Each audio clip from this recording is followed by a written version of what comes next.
Hey guys, tonight we wander into a little town in southern France where, in the year 1700, the very air itself seems to carry a permanent perfume. You're in Grasse, perched among rolling hills in Provence, a place where the valleys are damp, with morning mist, and the breeze somehow smells of both orange blossoms and leather. It's not your average commute. You don't step into this world with the smell of traffic fumes or fresh coffee. Instead, you trudge through narrow, cobbled streets where the scent of jasmine seeps from baskets at every corner.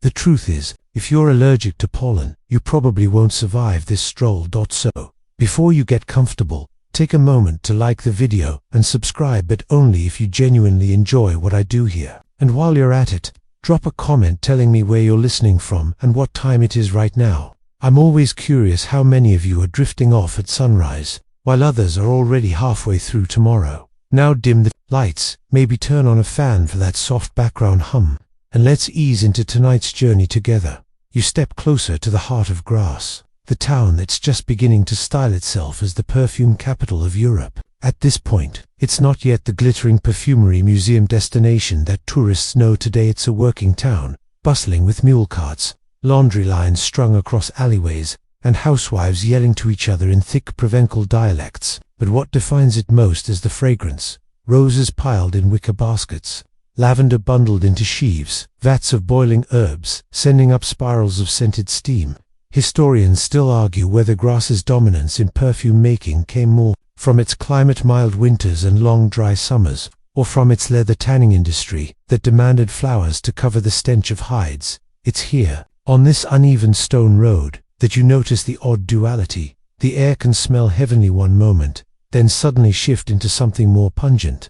A breeze carries the sweetness of crushed petals, but then your nose catches a sharp tempest of lime and ash from the tanner's pits. Perfume workers of 1700 would tell you this was just part of daily life, roses and dung, hand in hand, like an unfortunate but enduring marriage. The mainstream historical fact is that by the end of the 17th century, Grasse had already gained a reputation for producing scented gloves. Aristocrats in Paris loved them.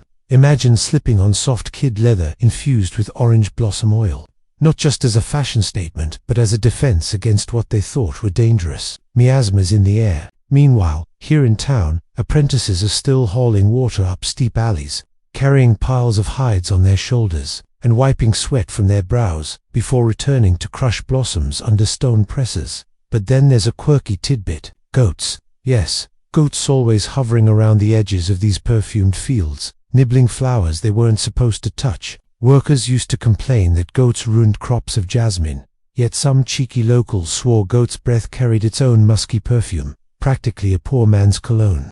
Whether that's true or not, well, historians still argue whether goats had any real impact on harvest yields, or whether this was just another way to blame animals for human laziness. You pause near the main square, where stalls are stacked with both mundane and exotic goods. Alongside onions, garlic, and salted fish, you notice tightly sealed jars with labels scrawled in ink: musk from far-off deer, resin from Arabia, dried orange peel from Spain. Merchants haggle noisily, their hands stained by herbs and oils. You think about how strange it must have been to live in a world where luxury literally arrived through your nostrils. The sensory details press in: the clang of church bells, the scrape of cartwheels, the faint buzzing of flies that even the perfume can't entirely mask. A woman brushes past, her apron damp with crushed lavender, and you catch that mixed bouquet of sweat and flowers, an aroma unique to someone who spends her entire life among blossoms but never has the time to bathe as often as the clients who will eventually wear the perfume.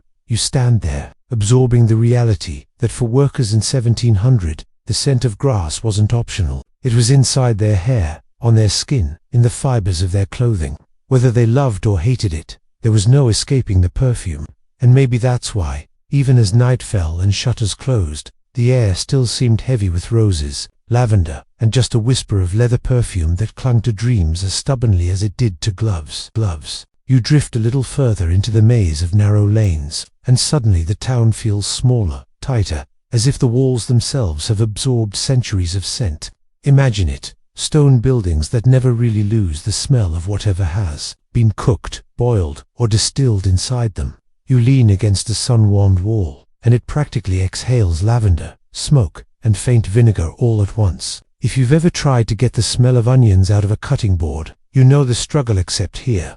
It's a struggle on a civic scale. The mainstream historical fact is that Grasse in the early 1700s was transitioning from leather to flowers. Its perfumers had started to figure out the art of enfleurage, that delicate method of pressing petals into animal fat to capture their fragrance. This wasn't glamorous. Think of trays of fat slowly soaking up the essence of jasmine, like a sponge, then being scraped down by apprentices who smelled like a bizarre mix of butter and blossoms. Still, it gave Grasse an edge over places that only distilled oils, because it preserved delicate floral notes that heat would destroy. Of course, as with all things, there's a quirky wrinkle. Workers joked about perfume hair. After hours of stirring petals into fat, the scent clung so strongly that no amount of washing could make it go away. Men were teased that their beards smelled sweeter than their wives, while women were told they didn't need to bother with sachets because their skirts carried enough roses to seduce a whole ballroom. Whether this was charming or annoying probably depended on whether you were the one doing the laundry. Historians still argue whether Grasse's rise owed more to technique, like enfleurage, or to sheer geography. The region's hills could grow crops that northern France simply couldn't. Jasmine, roses, violets. But then again, without the skill of its perfumers, all that would have amounted to nothing more than pretty gardens. The debate continues. Genius of climate, or genius of craft. You pass a workshop door left ajar, and the noise surprises you. Inside, apprentices bang wooden paddles, pounding flowers into paste. The rhythm is steady, almost hypnotic, like laundry being beaten against stones. The air is thick, humid, practically soupy with scent. One boy leans too far into the vat, his hair brushing petals, and you can't help but laugh. Imagine going home to your family with your head smelling like a 200-rose bouquet. His siblings would probably chase him around the house just to breathe him in. Step outside again, and your nose adjusts back to the chaos of Grasse itself. The mingling of perfumes isn't neatly layered like a luxury bottle. It's raw and uneven. Sometimes the combination is heavenly rose with orange blossom, lavender with mint. But at other corners, it's less polite. Sweat mingled with musk, hides mingled with herbs. People lived with this daily, rarely commenting. When everything smells like everything else, you stop noticing, or mostly. Unless you're an unlucky apprentice on musk duty, that job meant scraping dried deer gland into powder. And let's just say you'd never be invited to sit at the popular table afterward. It's easy to romanticize this place, to picture workers strolling through fragrant fields like characters in a pastoral painting. But the truth is, much of the day was brutally practical. Buckets of water carried uphill, heavy vats stirred, carts unloaded, laundry scrubbed, and always this smell, intense, inescapable, sticky in the air. You imagine going to bed after a day here, lying on a straw mattress, your body aching, but your pillow steeped with the faint sweetness of blossoms. Maybe that was its own kind of luxury. Even for the poorest worker, the dreamlike comfort of drifting off in a cloud of scent that no money could buy elsewhere. And you keep walking deeper into this perfumed labyrinth, where even the night air hums with fragrance, as if the entire town breathes flowers in its sleep. You wander further uphill, and the streets narrow into staircases. Those uneven stone steps that feel more like climbing through someone's backyard than walking down a public lane. The walls rise close on either side, patched with vines and herbs sprouting in the cracks. You reach out, brush your fingers along a little plant wedged into the mortar, and it crumbles under your touch, leaving a sharp green scent clinging to your skin. In this part of town, the smells are less delicate and more earthy. Bruised herbs, damp plaster, faint whiffs of livestock, even though the animals themselves are nowhere in sight. Here's the mainstream fact. Many of the most famous perfumes of the 18th century weren't purely floral. They were grounded with heavy animalic notes. Musk, ambergris, and civet gave perfumes staying power and depth, which made them last longer on the skin.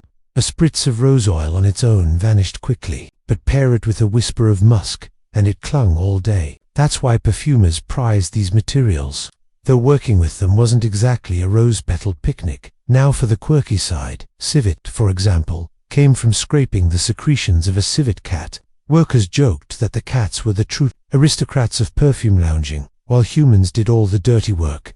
Some even claimed the cats grew smug, knowing they were essential to fashion. Imagine walking past a cage of furry animals that smelled like a mix of skunk and moldy coffee beans, and thinking, ah yes, this is going into a bottle for the Duchess of so-and-so. You almost have to admire the optimism. Historians still argue whether the widespread use of these animal ingredients came from necessity or taste. Some suggest it was mainly functional. These base notes preserved fragile scents. Others believe people genuinely liked that faintly animalic undertone, associating it with sensuality. Maybe it was both, necessity wrapped up in desire, like keeping garlic in your kitchen because it preserves food, and then realizing you also can't imagine pasta without it. As you keep climbing, the air thins out, cooler now, and you pass open windows where workers hang laundry. But even the linen drying in the sun carries perfume residues. Shirts smell faintly of rose, skirts carry whispers of violet, and woolen stockings give off an odd mix of smoke and musk,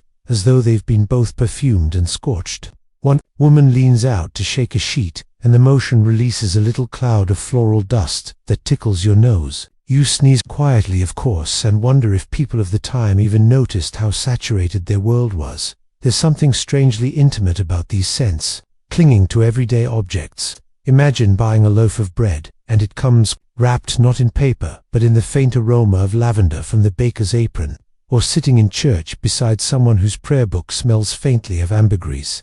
Not because they're rich, but because their cousin works in a perfumery workshop. The air itself was a carrier of status, labor, and chance. And then there's the humor because, of course, workers teased each other about it. One popular joke among apprentices was that you could tell who handled musk just by sniffing the soup. At the tavern, if the broth had that extra kick of animal funk, well, the culprit was clear. You picture a row of exhausted men eating stew after a long day, their bowls steaming with vegetables, meat, and just the faintest aftertaste of deer gland. No wonder beer was the drink of choice. It drowned out a lot. The streets twist again, leading you past a little courtyard where vats of flower water are left to cool. Steam curls lazily upward, carrying with it the concentrated sweetness of orange blossom. It's almost overwhelming, like walking face first into a candy store.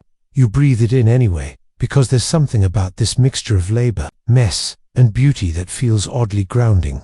It's not luxury bottled and labeled yet. It's life, clinging to every corner, and as you pause there, leaning on a wall, you realize the smell of 1700s grass isn't one smell at all.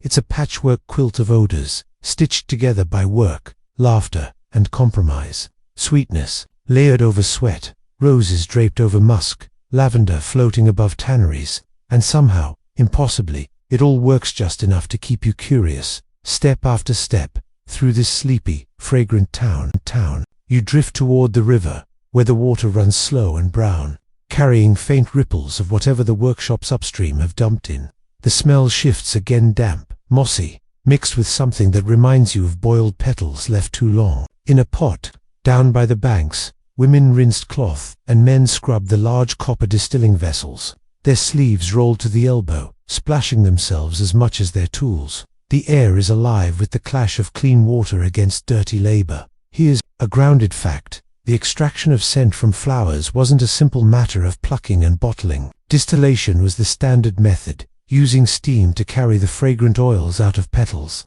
A vat of roses might yield only a few drops of precious attar, making the work labor-intensive and expensive. Imagine spending a day harvesting hundreds of blue